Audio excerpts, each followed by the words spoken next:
Selamünaleyküm abi. Selam, kolay gelsin abi. Abi bu randevu alacağım da randevuyu 3-4 ay sonrasında falan anca veriyorlar. Yani ne yapayım şimdi? Yani doğrudur. Gerçi şu an sistemden dolayı yoğunluk var. Yoğunluk olduğu için de randevular bayağı geç. En son randevu şu an en son Batman'da 03.05'te bir randevu var şu an sistemde. Yani bayağı böyle bir uzun süre uzun süre bir randevu sistemi var yani 3 aya kadar alamazsınız. Ona göre bekleyeceksiniz. Şimdi biz araba kullansak ceza ödeyeceğiz.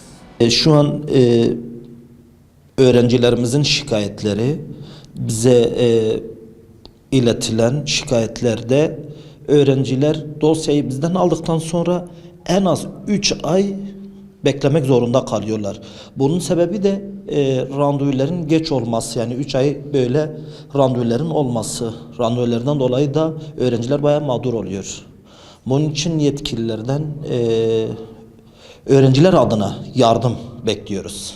Öğrenci dosyasını aldıktan sonra dosyası elinde eve gidiyor ya da araba kullandığı zaman da ehliyet olmadığı için yani bir ehliyetsizlikten dolayı ceza yiyor. Tabii öğrenci de burada sınava girip sınavını hak etmiş, direksiyon sınavını hak etmiş fakat ehliyete çeviremediği için ceza alıyor öğrenci. Bunun için bayağı böyle bir şikayetler bize geliyor. Biz de bunu yetkililerden yardım bekliyoruz.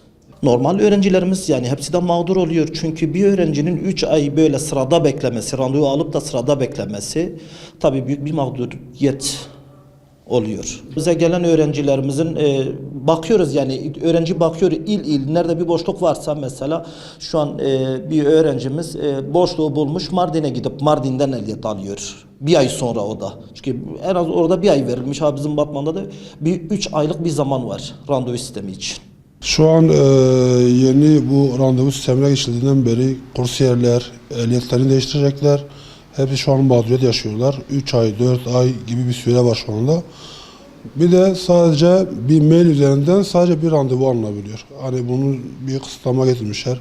Köylü adam nereden mail adresi bulsun da gitsin randevu alsın.